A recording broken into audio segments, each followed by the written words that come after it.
So, imagine sitting in a prison cell, facing nearly 2 years behind bars. Yeah, not a great start. Right. And your crime is that you retweeted a post to, like, fewer than 100 followers. Wow. But here's the craziest part. Your defense strategy isn't to just beg for mercy or say, I didn't know. Instead, you use quantum physics, network theory, and ancient Greek philosophy to basically put the justice system itself on trial. It is, it's just an incredible story. It really is. So welcome to today's deep dive. We have this massive, incredibly dense stack of sources to get through today. We've got legal assessments, case files, and this highly unique document called a blood letter defense. Right, written by a man fighting for his freedom from the inside of a prison cell. Exactly. And our mission today is really to analyze what happens when, the absolute peak of academic reasoning collides with the strict, uncompromising machinery of criminal law. Yeah. But before we get into the actual mechanics of this wild defense, I do need to set some ground rules for us. Good call. Yeah. Let's get that out of the way. Right. So, because the source documents we are unpacking today contain some pretty politically charged critiques of the Chinese judicial system and the Chinese Communist Party, we need to be really clear with you listening. Our goal here is just to impartially report on the contents, the arguments, and the legal analyses provided in these sources. We aren't taking political sides, and we are not endorsing the viewpoints contained in the original material. Yeah, we are simply mapping out the ideas exactly as they are presented in the text. Exactly, just sticking to what's on the page. So let's lay out the facts. We're looking at the case of Dr. Chen Jingyuan. He is a PhD researcher specializing in nonlinear complex systems. Which is already intense. Right. And he was arrested in his home and sentenced to 1 year and 8 months in prison. The charge was for picking quarrels and provoking trouble. Right, which is a very specific legal term over there. Yeah. And the objective crime here, he used a VPN to retweet a handful of posts on Twitter. And this was to an account that had, fewer than 100 followers. And virtually zero engagement, from what the documents say. Exactly. So to understand the sheer scale of the academic counterattack that Dr. Chen launched, we first have to establish the specific legal logic the prosecution used to put him in handcuffs in the first place. Because our sources just systematically tear this original logic apart. They really do. So break down the prosecution side for us. Sure. So in Chinese criminal law, the charge of picking quarrels and provoking trouble in an online context, it carries very strict legal requirements. The prosecution bears the burden of proving two distinct pillars. Okay, two pillars. Right. The first is subjective intent, or the mens rea. Right. The mindset. Exactly. They must definitively prove the defendant actually knew the information they were spreading was false. And then the second pillar is the objective result. Which means what, exactly? It means they have to prove that spreading this information caused, and this is the phrasing of the law, severe disorder in public order. Okay, so actual knowledge in the mind and severe disorder in the streets. Yeah, that's a good way to put it. But looking at the legal analyses we have, the judicial authorities in Kunming hit a huge wall on that first pillar. It really did. They couldn't prove Dr. Chen actually knew the posts were fake. They had no confession, no warning logs from moderators, just no paper trail of malicious intent at all. Right, nothing tangible. So they decided to basically weaponize his own education against him. Yeah, and the documents show the court formulated this highly controversial logical chain. It's wild. It really is.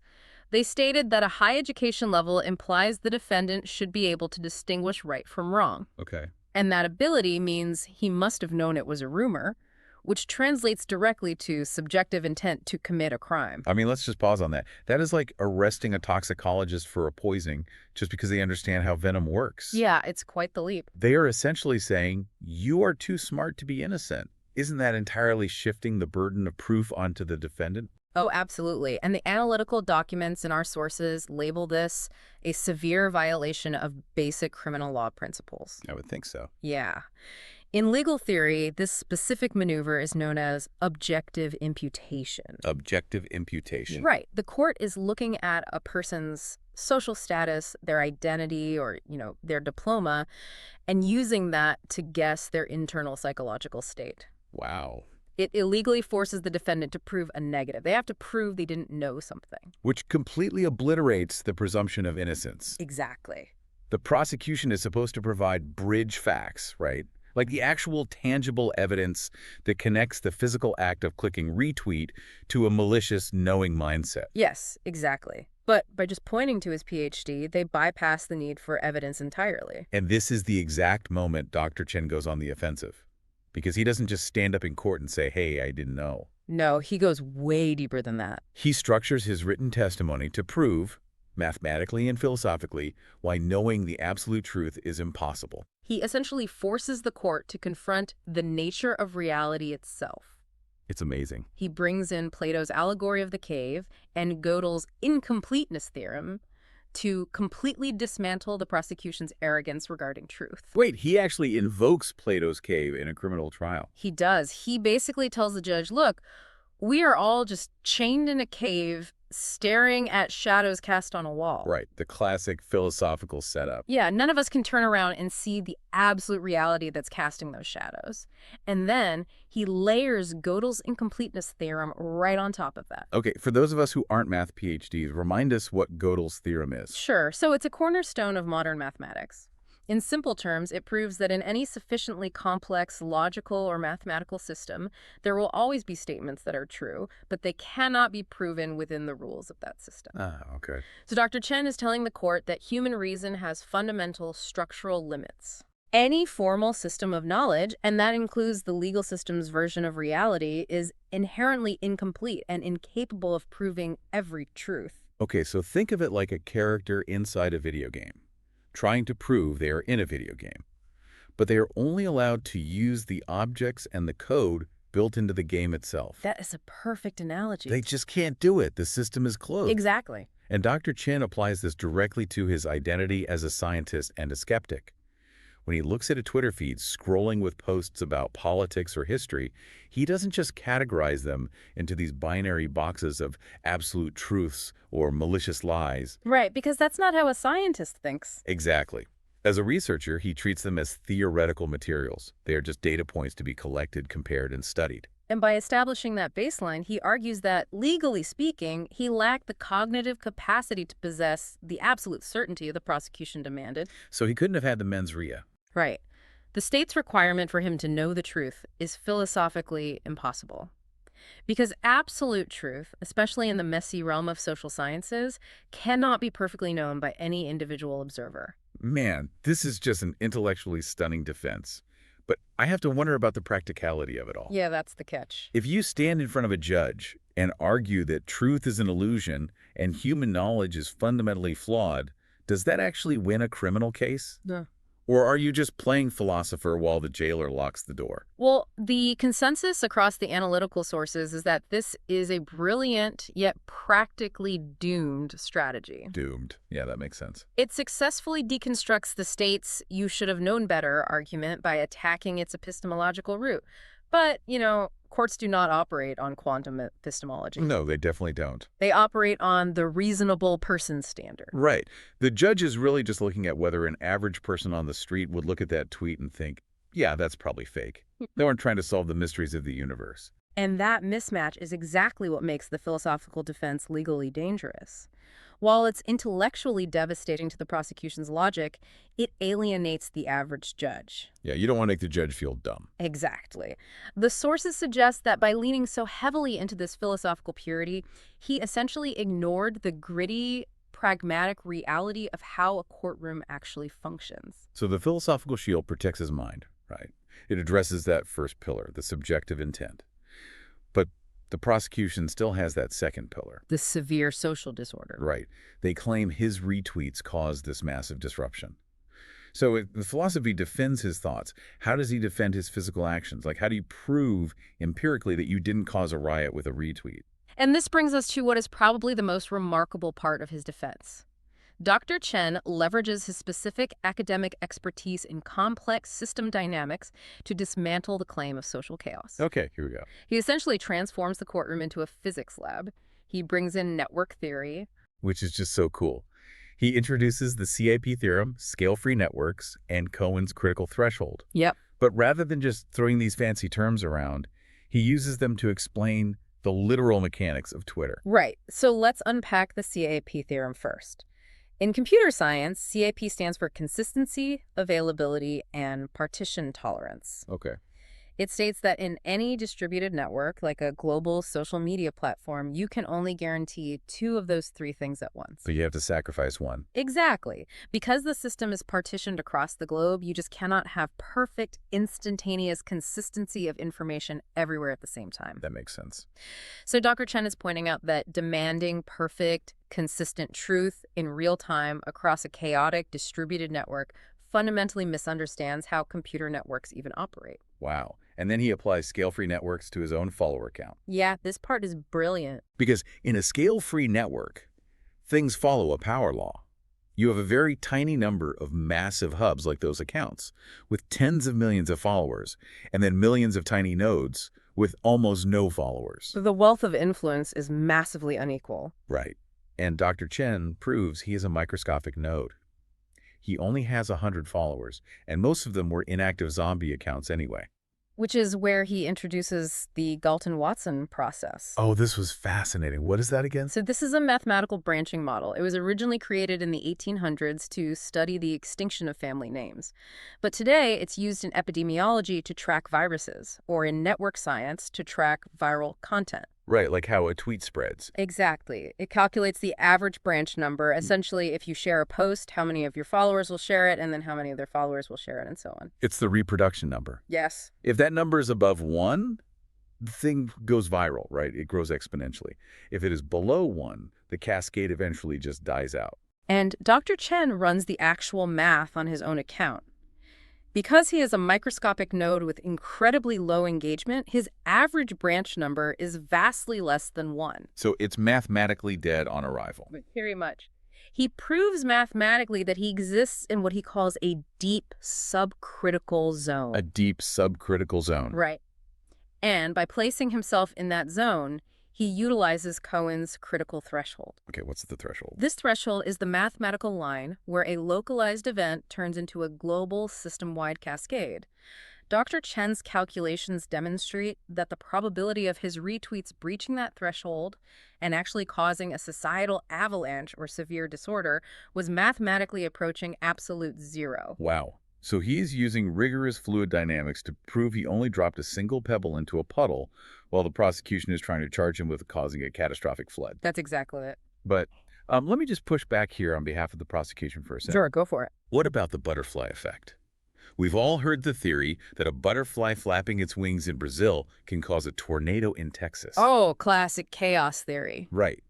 So couldn't the state just argue that, sure, he only dropped a pebble, but his tiny pebble caused a localized ripple that eventually amplified into a massive social hurricane?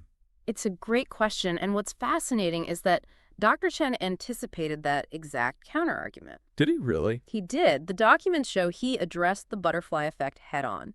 He argued that the general public wildly misunderstands it. How so? The butterfly effect does not mean that small actions magically create massive energy out of nowhere. It means that in a system that is already in a highly unstable, supercritical state, a small perturbation can be the final trigger. Ah, okay. So the puddle isn't just a puddle. It's a dam that is already cracked and under immense pressure. Precisely.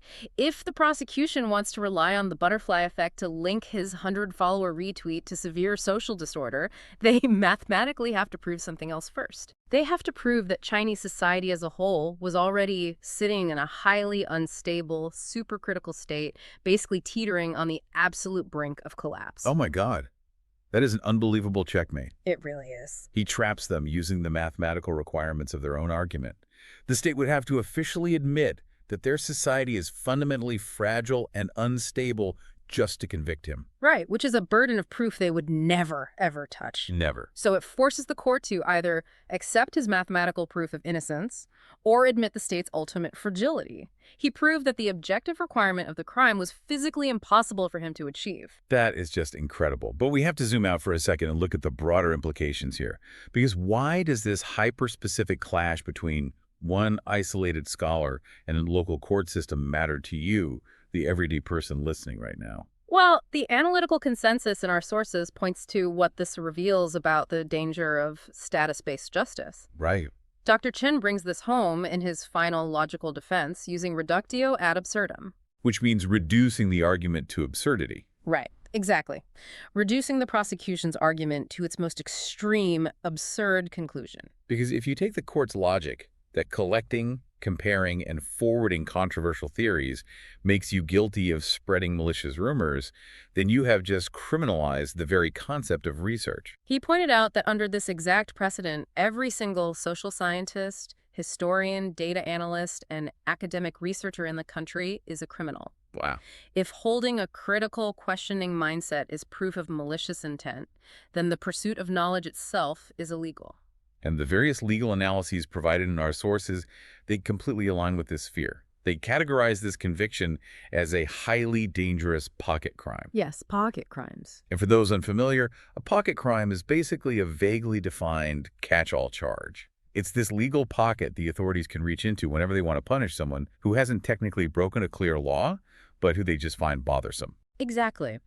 The analyses conclude that the court completely discarded the requirement for tangible evidence here. They didn't prosecute the physical reality of what he did. Right. They prosecuted his identity as a scholar. They punished him simply for having a high intellect and the capacity for critical thought. Which leads directly to Dr. Chen's final, incredibly chilling warning to the court. Yeah, this part gave me goosebumps. He brings it all back to network theory. He reminds the judge about the scale-free network, where he is just a microscopic marginal node, and a tiny node cannot cause an avalanche. But he points out that the judicial system itself is a hub node. A massive, highly connected center of systemic power and influence. Yes, by abusing the law, by completely ignoring mathematics, by fabricating crimes based on status rather than evidence, the court is destroying public trust. Right. Dr. Chen argues that they are the ones eroding the stability of the entire network. They're the ones acting as the real trigger, pushing the system toward that supercritical state where an avalanche becomes inevitable. It is a profound reversal. He takes the very crime they accused him of provoking social disorder and proves mathematically that the court's own unjust actions are the true source of that disorder. That is just, wow.